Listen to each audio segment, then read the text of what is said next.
Hey everybody, I'm Tom Vessel. I'm Zee Garcia. And I'm Camilla. Today we're taking a look at a game called 12 Rivers, which is if you play with 4 players. 12 Rivers is about a game where 12 rivers come into one, and you are collecting magical pearls that roll down. Yes. This is definitely the attraction to this game, where there's a ramp that marbles are rolling down. They literally roll down. Yeah, absolutely. That's what's going to grab your attention when you walk past it. That is not the focus of the game, though, sort of. Well, I guess it is. Let me show you. 12 Rivers takes place over 5 rounds. You're going to be using this river board here, but I'm showing you for a 4-player game. For a 3-player game, you use 9 rivers, and a 2-player game, you use only 6. At the beginning of each round, you're going to put a marble here at the top. And what players are doing is, on their turn, and turn order is here on this track, when it's your turn, let's say the green player's turn, they're going to take this piece, and they're going to place it in any of these slots, either on the river board or even in one of these slots down here. When you place it in slots, there will be a cost of cards. Some will give you cards. Others let you, like this, if you place down here, you actually will draw a card. There are a lot of different cards in the game, but cards can only ever be played in pairs of 2. So if I want to play fishing net, I would need 2 of these, but you can discard and or draw cards to place them. So as players are placing these, you're trying to determine which of the different marbles in this game you want to get. After everyone has placed their marbles, you'll remove this at the top, and you'll see the marbles will roll down. And what's going to happen is, starting with the top left and going over this, each of these places gets to take 1 marble. So the blue player would take that white marble, and then the blue player would also get this pink marble. As you take these off the track, you will be placing them at the last spot here. So blue will be going last next turn. Here, blue gets to go again. Here they have a choice of the green or blue marble. So let's say they take the green marble, and then the other marble will roll down to the next player. And as marbles get taken, if any marbles that come all the way down to the lake, if any make it, the person who goes down the lake will get them. After everyone has taken these players are going to get new villagers, and we'll choose from the villagers over here. When you choose a villager, you'll place that villager in front of you. You will also get cards. This one gives you 1 extra card, while this one will let you draw 2 extra cards. As players collect marbles, they'll be placing them on their alpaca. And at the end of a round, you can move marbles over to the correct slots on your villagers. Everyone will start with a villager, although you'll get more as time goes by. Every marble that you place at the end of the game will be worth points. 5, 4, 3, 2, 1. And there are almost twice as many of the green marbles as there are the pearl marbles. If you completely fill one of the slots on your villagers, they will also give you bonus points. This one here, for example, says every villager that you have who's complete will give you 3 points. This one says for every white marble you have, you'll get 2 points. Also, during the course of the game, players have a chance to get these bonus cards, which are worth 4 points. And that's if you ever have that many marbles on your alpaca. So if I ever have 4 blue marbles on my alpaca, then I can take this card immediately. And you can delay putting them on your villagers trying to get that, although might fill this up and have a harder time collecting marbles from the board. And that's pretty much the game. After 5 rounds, you will see who has the most points. There's a few other things. There are different spots on the main board that when you place a tile there, you'll get these fairy tokens. And fairy tokens can be spent to do various things, as shown on one of the 2 player aids in the game. Where here I can turn a wild pearl space into wild, and ignore the cost for placing a tribe token, so I don't have to pay the cards on the side. And like I said, there are cards that you can play too. When I place a tribe token, move one of my other ones up to the top of the track. After placing a tribe token, take a fairy token from anywhere on the board. Some let you take multiple pearls as you're picking from the board. Most points, winner.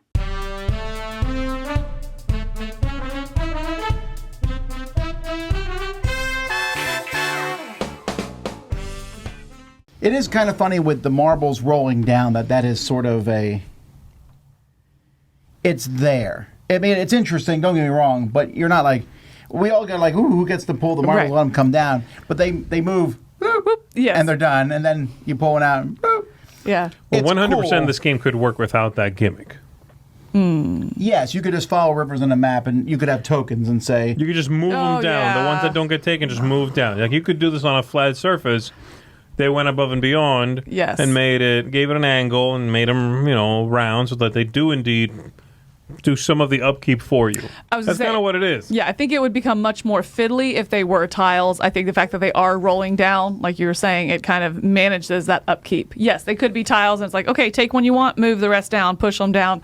But that is more fiddly bits on a board. Sure. but it is a gimmick, right? And so some people are going to be attracted to that. I was, and I like it, but it's not going to keep you in the game. Right. Right. It's not a game right. where you open the gate and you go, where will the marbles go? Like there's Yeah. a 50% chance it will roll No. this way type thing. No. Right. And it's Yeah. also- When I first saw this game, Gen Con set up a Gen Con, I thought, oh, that's pretty. Oh, the marbles roll down. Okay, it's some gimmicky marble game. And that was kind of it. That is definitely not what attracted me to the game and what I enjoyed.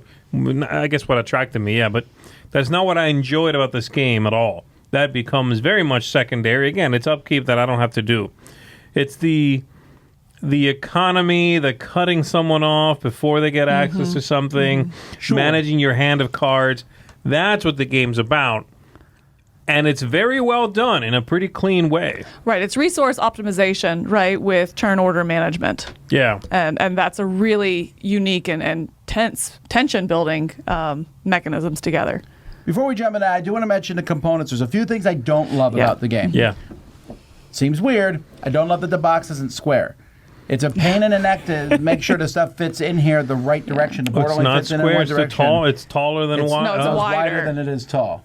Oh, okay. Yeah. The marble board is made of foam. I'm concerned about long-term Yes. viability. Iconography, they show the white pearl means white pearl, but our brains are wired to think white means any sometimes. Yes. There's no way to keep track of 5 rounds, which is Yes. not a huge issue, but like we're on round 5, right? No, I wouldn't say it's a slight issue either, though. I mean, it's only 5, luckily not 10 or 12 something. But no, it does get in the way. And I mean, even in the live play that we saw of it, it was like, this is round 4, right? Is this 4? But no, this is the last round. Like, I think that is a huge drawback. And just to go back on what you were saying about the foam board, I have the same concern. I think as your home personal copy where you're careful with it, it'll probably be fine. But there are some of the tokens are really tight in some of those slots. Yeah. And so you're almost bending the foam just a tiny bit in order to get it in. That's going to wear down really quickly and start snagging. And it happens a lot. You don't do it at the beginning of setup each game. Some games have like pieces yeah. that don't quite go well together, and you're like, okay, well, okay, good. I did it once. Now we Right. play the game around that.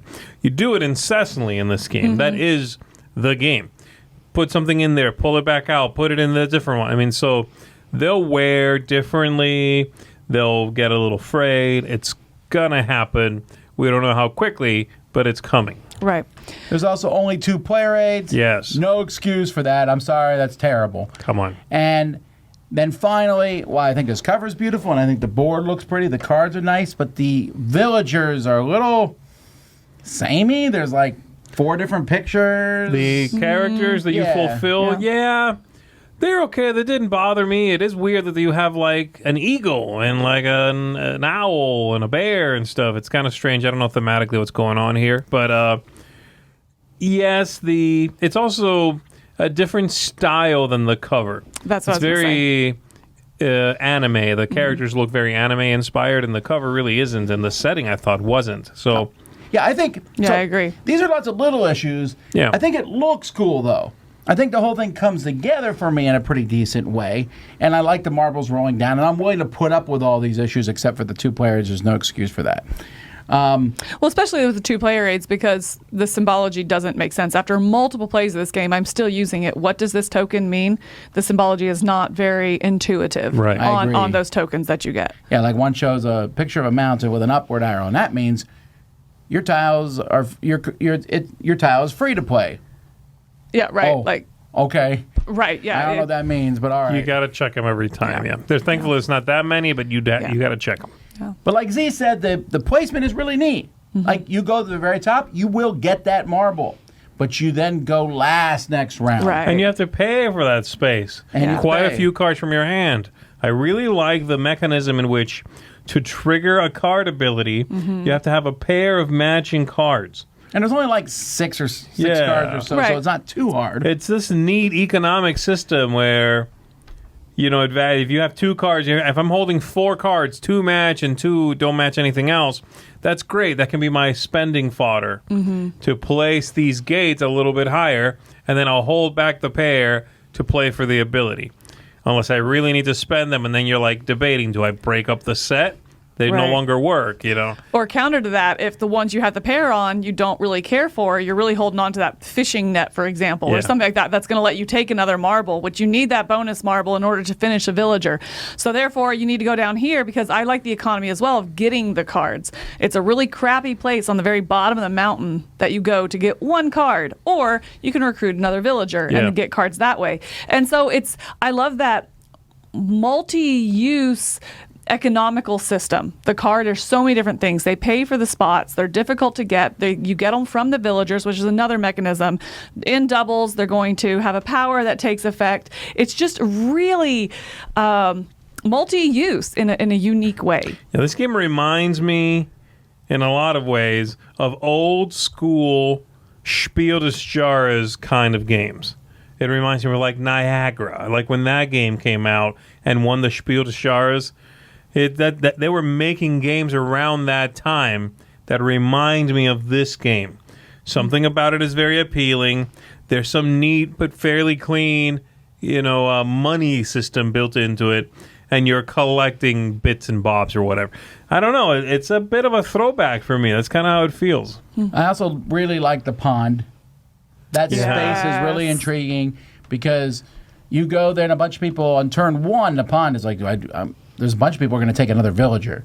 So there's like 4 villagers are taken, 4 marbles come down. Yeah. But you could also get nothing going there if people start playing cards or tokens and like, I'll take 2 instead of 1. Yeah. And at the bottom, you're like, oh. Right. If you mistime that, and also when do you go? Do you wait and hold out a little bit to see if they're going to go and take those villagers? Or do you guarantee the spot early, but then they see you took it and they're like, nah, you're not getting extra, Right. and then they kind of start playing against you as well. One thing I don't love about the mechanisms of the game is I'm not sure I love the scaling of it. For me personally, I'm only going to play it with 4 players because you use all 12 marbles. When you play with 3, you use 9, which means half the board is not half the board, it's a quarter of the board, which is you have to kind of like move your mind around where those tokens are. And with 2 players, you're using half the board, which feels like a waste. Yeah. I just would play other games. I'm not saying it's necessarily bad with those. It's harder to remember how many rounds are left because less marbles come out. That's agree, just a minor thing. With 4 players, I just think it really sinks. I think the other problem I had with it playing at 4 players is visibility does become a problem. There are times on that top row or even the second row that you can't see what marbles are there Sure. at 4 players, depending on where you're sitting, because the token is right in front, which it needs to be there to stop the marbles. So I don't know what the solution is, but at 4 players, visibility does become a problem too. Oh, well, someone at Etsy will make a clear one. That you can Probably. put It there, has to clear be the plastic. color. It still has to be the color. It can't be completely clear because it has to be your player color. No. Oh, you're saying at. Yeah. I don't Anyway, we'll see. For me, this is a good, solid game. It is a game that would be easy to teach people because, hey, there's not a lot of steps. You're collecting the marbles onto your alpaca. You might want to keep them there to get one of those 4-point cards, or you might want to pull them off. The only thing is, if I'm teaching new people, I want to say, hey, the value of the marbles, the pearls themselves, is incredibly important. Because you Agreed. get so caught up filling up the villagers, and the bonus points aren't bad. But white pearls are 5 points. Yes. Green pearls are 1. That's a huge swing. You need to keep that in mind. Getting the better colors. You could ignore villagers. I agree. Not ignore Yeah, because you need them to put the pearls on. I think the villagers, for me, the way I treat it is they are there to make sure I score my pearls. I don't care about their formula. They're placeholders because on the alpaca it does not score. I need to take them off the alpaca. Where do they go? I don't care. Anywhere that can hold them. Their bonuses are very small if you complete them. The pearls are incredibly valuable. The 4 points, 5 points, you got to put them somewhere. Right. So I think because of that, it's a nice introductory style game for me. Yeah. So I'm giving this a 7.5. It's a fun game to pull out. I don't know long term, how many times I'm going to play it because there's a lot of things that you'll see over and over again. But it's pretty solid. I have all these little issues, but the whole thing itself, it's fun. The marbles draw you in, but the game is fun. Yeah. Well, I want to jump in because I have the exact same score, and then I'll let you do yours. I'm also giving it a 7.5, and I agree with everything you're saying. This is a game that, in my opinion, is one of those games that I'm happy to enjoy right now. I think it's great. Very classy looking in a way. Looks excellent on the table. I would love to see a second edition. There's some games that I'm like begging for a second edition, that need a second edition. This isn't that. But I think a second edition with a little more care, a little more finesse, some more, making sure that you cover all your bases would go a long way in this one. They'll have some time to maybe see how this foam holds up, include more player aids, more of that stuff. I think would take this game from a 7.5 for me to a very high score because the gameplay is way more interesting and engaging than I thought it was going to be when I just saw marbles and they roll and whatever. And I'm like, all right, I don't know what's going on in this game, but it's cute. The game's great. It just needs a little more oomph. Well, I'll jump in because I have the exact same score. Oh, really? Sorry, I cut you off. I thought you might be higher. No, I'm a 7.5, but I think I'm for the complete opposite. The gameplay is right where I want, but I don't care for a second edition. I think that the qualms I have with them to fix it, for example, if they took it to a wooden board, I think that's going to way increase the price point beyond what the gameplay is. So I think the production is what it is. I think it's a very pleasing game that I'm always happy to play. Fits great into a family night atmosphere. Yes. I really love the tension and decision. It feels like there's higher stake decision making than there is. It feels like, is it worth 3 cards or do I just go 2? Do I push my luck? Do I not? So you really feel this great tension.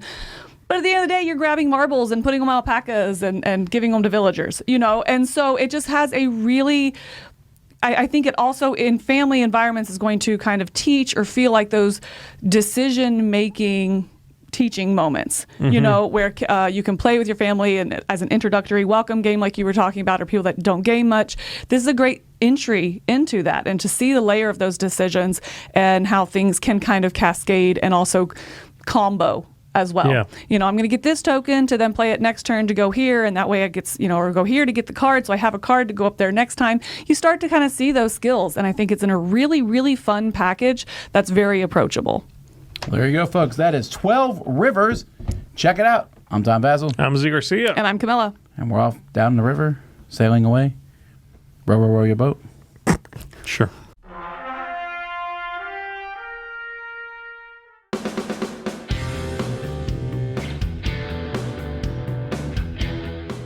Hey everybody, thanks for watching this video. If you like this review or whatever you just watched, wasn't it amazing? Check out our channel, Dice Tower. We have all kinds of things. We review games, we do top 10s, we play games live. It's all about board games, but especially the people who play them. Check out Dice Tower YouTube channel.